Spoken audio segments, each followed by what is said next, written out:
I still think about you when I see you, and I know I love you. I'm great, sir. I'm glad to hear your voice. Well, what's been going on? I know we're going to see We had you. some great times. We're going to see you Thursday night in Morganton at the Rec Center.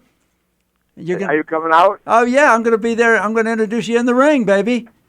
Oh, great! I love it. Me and you like old times. We do go back, Rick. I'll never forget it. People ask me, Harold, what are some of the highlights of your wonderful career? I won 4 Emmys, and you know that, Rick. But when we came in on the helicopter back in the 80s to Memorial Stadium with 26,000 people standing and cheering, and they rolled out the red carpet, and I walked it with you. What a night. Yeah, I know. They'll never forget that in Charlotte. And when we did things like that, matches like that, how do you account for the fact that you're so popular? You were voted the most dominant wrestler of all time, the most popular wrestler of all time. How did you get that label? I know you got a lot of ham in you.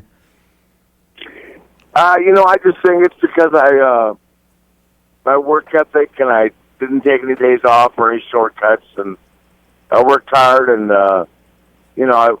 as my skills declined, my entertainment value rose. Hey, kind of like me. Yeah.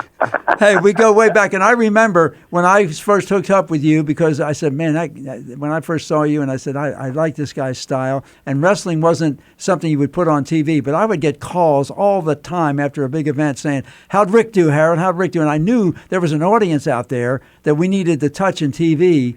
And you put wrestling on the map with the TV station. Well, we did it, and we were proud to do it, and we had fun with it. And of course, with you and I got to be good friends, and we did a lot of little bits together. I'll never forget in the ring when Nikita Koloff, and we had the chicken, hit him over the head with the chicken, and you were laughing and going crazy. Hey, these were good times. Hey, how about what about the wrestling of today? What do you think about the wrestler? I don't see a lot of personality there. Well, it's not that they don't have it. It's just, everything's much more scripted now than it was. My daughter's the champion. Oh, I know. She's doing great. I watch her every night. She's great. Yeah, she's phenomenal. So, I'm there a lot. I worked with them. I went on a 6-month deal with them, and they gave me some time off. But it's still a grueling, brutal schedule for them, but they make a lot of money, and she loves it. I mean, she wouldn't have it any other way, and she's the champion now. I think the longest reigning champion. Yes. And 2 times already, and she's only been doing this 4 years, so it's a lot to accomplish in a short period of time. I'm really proud of her. Hey, when you think... Heck, you knew her when she was just a little 2-year-old. I used to see her at some of the matches, and she'd be up in there looking at you and smiling and laughing, and she told me one time, I'll never forget, I'm going to be like Daddy. I said, what do you mean? She said, I'm going to wrestle. I said, you sure? He said, yeah, I want to do that. And she's, hey, let's talk about some of the wrestlers that you hooked up with. We know Roddy Piper's gone, passed away. He was an entertainer. He was great, wasn't he? Yeah, the Dream too, Oh yeah. Dusty, and then Jack Mulligan last year, 3 of them in a row. So.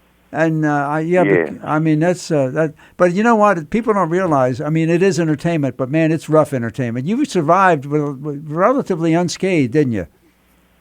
Well, Are you there, Rick? Yeah, go ahead. I'm sorry. I was a text from my daughter.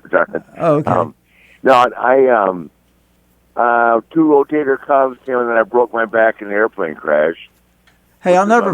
No, that's right. I remember. Who was David Crockett and Jimmy? Was Jimmy with you and David Crockett when you had the crash? Jimmy wasn't with us, no, but it killed. Valentine was.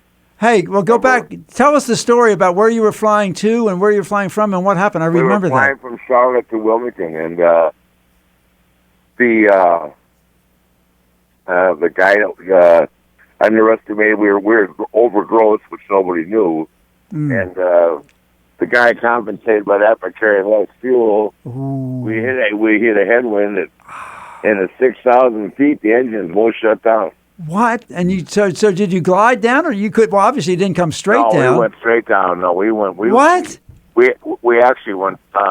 We glided a little bit, but we were so overgrowth that actually what saved us, actually, two people were paralyzed and the pilot died. So can't say anybody got saved, but we hit a grove of trees, and normally a trees of a cartwheel a plane of that size. Yeah. We just mowed down the whole grove, but we still hit the ground at 230 miles an hour. Hey, tell me what you were saying when that plane was going down. What were you saying? We've talked about that. Ah. I just completely blanked out. I can imagine. First thing I remember is them putting us in the ambulance. Oh my God! I'll never. Yeah, because I forgot about that. Hey, you've led a charmed life. You've been blessed, haven't you? Yeah, I sure have. I've been hit by lightning too. Remember? Oh, I do. I do remember that. Tell us the story. I do remember that. Tell us the story. Good, man. Well, tell us the story about the lightning hit. Well, I was getting off a plane in Richmond, and man, I remember. There was no jetways, and that they kept us on the plane because of heavy rain. Yeah. And finally they let us off. I was the second guy that went off the plane carrying an umbrella, and lightning hit my umbrella, shot it straight up in the air about 50 feet, bounced off my umbrella and hit the guy behind me right in the eye and killed him. Oh, my. 5 feet behind me. I knew at least one died. I thought maybe there were two others, maybe just the one person. Yeah. Oh my! Yeah. Hey, dude! I need to start hanging out with you more because I'm at a critical age in my life, and I need somebody around me that no matter what happens, I'm going to be okay. Yeah. I know. Listen, I'm looking forward to seeing you, Rick. I love you. Me too, man. You're great, and you've been great for the sport, and you've been a wonderful entertainer your whole life. And man, you deserve all your accolades. Voted #1 pop wrestler of all time, and I'm so proud for you. Oh, thank you. I'm so proud of our relationship. Thank you, Harold. Thank you, Rick. I'll see you Thursday. Thank you, my man. Man. Okay, buddy. Woo! Love you, brother. Woo! Got to get that in there. All right. Thank you, Rick.